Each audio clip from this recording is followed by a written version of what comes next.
settle. I'm Nathan Abrahams, and I'm at Year 6 at Bramley Inside Junior School, and I'm currently doing media classes. And this is for like my because I want to do a journalism when I'm older. So this is like what I want to do. And I've got a few questions for you. Okay. First one is, which clubs did you follow when you were younger? When I was younger, I grew up watching and supporting Barnsley really, because I played for them from a young age, sort of being 10 and 11. When we were schoolboys playing for Barnsley, they used to give us 2 tickets for the game on a Saturday, similar to like what they do now with the young players at Sheffield United. So me and my dad used to go and watch Barnsley when I was growing up. Second one, which clubs did you play for while you were younger, like Sunday League? Yeah, when I was younger, I played for a team called Oil and Common Falcons. I think I play football. I just play Hoyland Town. Oil Town, yeah, Oil Town. Team. I think that's been a split. I think there's 2 junior groups, and I played for them all the way through. Obviously played for my school, played for the Barnsley Schools representative team on a Saturday. I represented South Yorkshire as well. So they were the teams that I played for when I was younger. When did you want to be a footballer when you were growing up? Always. Always. Yeah. Never wanted to do anything else. And it even got to the stage when I had to see the careers teacher at school when we were at secondary school. Yeah. And when the careers teacher asked me, what do you want to do when you leave school? And I said, I want to be a professional footballer. She laughed at me. And that sort of drove me on a little bit more. And I said to her that I would do it. And I've seen her since.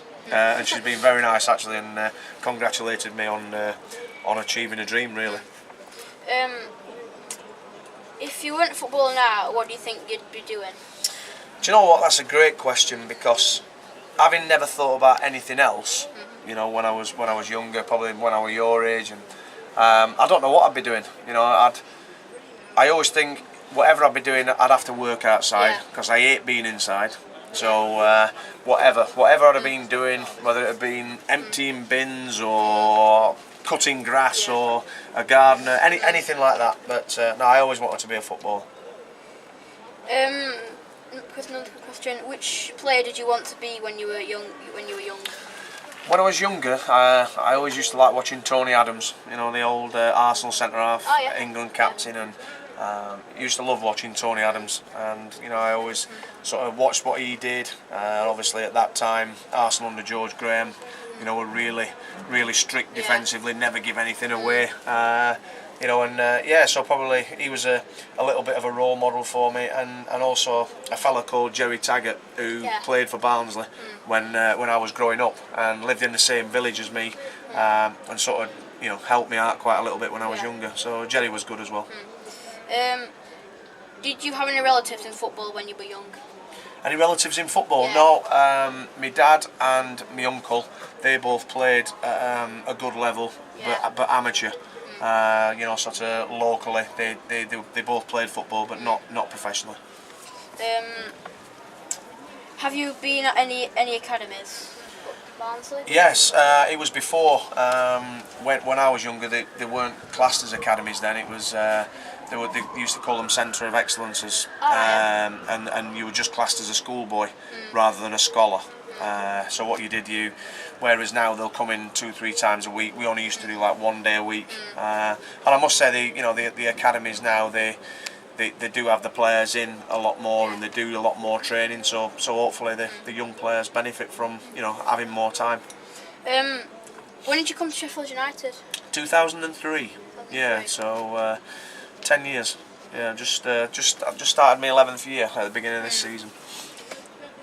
Have you played in any different position to what you played in? No, not particularly. Not once I made my debut in the first team. Always really played at centre half. Went up front a couple of times when we were chasing goals, but were never particularly good as a striker, which is strange really, because as a young player at sort of 10, 11, 12, I were a centre forward, and 1 year I once scored 50 goals for Oil and Common Falcons. So, but no, always a centre back. Well, you played at centre half. Look at Aaron Maguire, he's a top scorer. I know, yeah, he's done well this season. Have you been played in first team since been here? Like, have you been like a regular? Yeah. I signed from Barnsley and came in, and then within a season, it was I had the privilege of being asked, to take over from Robert Page as captain. So ever since I've been here, always been in the first team, right up until getting injured, really. Yeah. What's the most memorable match you've played in, and why? The most memorable match I've played in? Probably when we beat Arsenal 1-0 here. Phil Jagielka ended up going in goals, and if I remember, he pulled a couple of really good saves off as well. And it was. There's been a lot of sort of games that stick with you, but in particular that one. Have you ever seen yourself play on football on the TV? Yeah, and it's strange, because obviously we have to do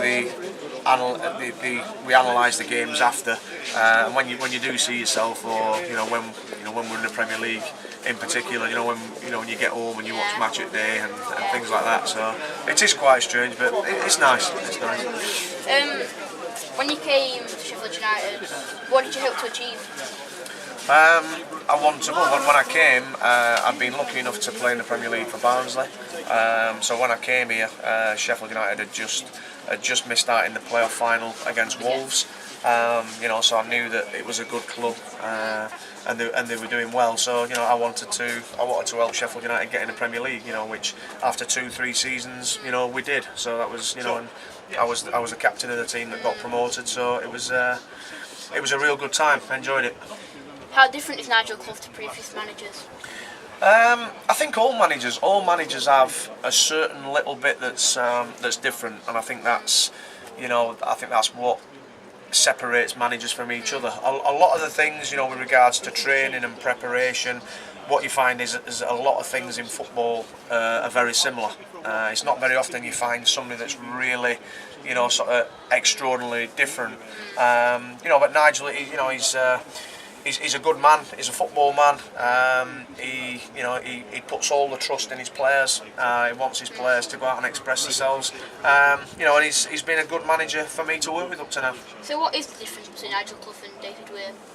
I probably just playing styles. I think obviously David, wanted to play total football. Which at times in this division in particular is difficult. And I think at times you've got to be, as a team, prepared to mix the game up. Sometimes you've got to try and go a bit longer and get in behind the opposition's back four. Particularly if the opposition are really on top of you and really pressing you. But I've always been told there's no right and wrong way in football. But football is you have your philosophy and you try and win games. And unfortunately for David, it didn't particularly work. And Nigel's come in and he's getting a couple of wins. So it's interesting. How did you prepare yourself for a match? I just like being in the dressing room. Some players like being quiet. Some people like listening to the music. You see a lot of players now with the headsets on, and I just always like a lot of the times when I were here, we've always had good dressing rooms. So I just liked having the crack before a game, and I think basically then once you get 5 minutes before you're going out for a warm up, you start getting things sorted in your head. Your preparation, what are you going to do, who are you playing against. And then I think once you get out on the pitch, you sort of you become like a robot. I think you have your set things that you do. How did you relax and wind down after a match? I've always had dogs, and what I used to do, or I even do now. If I get home and there's some thinking to do, I just get in. Take my tracksuit off, take my suit off, put my mucky jeans on, put my wellies on, and take my dogs for a walk. Because I think when you're on your own, it gives you thinking time. But no doubt, like other people, I used to enjoy going out with friends, maybe a couple of pints after a game if we didn't have another game on a Tuesday night. But just generally with family and friends. Match of the day or Football League? I like them both because obviously you like to see what's happening in your division and things like that. But I also like watching the goals and the action from the Premier League. So yeah, I always record them both and watch them. So we've got with the Premier League, some more talent, is there? But with Football League, you need to know what's happened in your league, watch how teams play. Yeah, that's the thing. If you look at your Manchester United, Man City, and all the players that are coming into English football now, it's nice to see their talents. And particularly on a Sunday afternoon, on Sky. But yeah, you're right. We look at the Championship, because there's possibly players that we could take from the Championship to come and play here, and then you're looking at what's happening in your division. What goals have been scored and which players are doing well. Yeah. So yeah, I think it's important to watch it all, really. And final question: do you have any advice for kids my age who are wanting to be footballers? I think the best bit of advice I could give anybody if you wanted to be a footballer is be prepared to work hard, be prepared to make sacrifices, because as a young man in particular, when you get to probably 16, 17, 18 and sort of that age group, what you'll find is your friends are off doing a lot of different things, and you have to be quite structured in your life. You at that age, 18, your friends are wanting to go out in town, and you're in the house preparing for games, preparing for training. So it's a structured life, it's a hard life, but it's if you get there and you work hard enough and put the work in, it's as you can see, where we sat now. When this place is full and you're one of the 22 players on that pitch, it's all well worth it. Yeah. Okay. Yep. Thanks, Nathan. Sure. Thank you. Very good questions. I wish you all the luck. All right. Good luck with your course.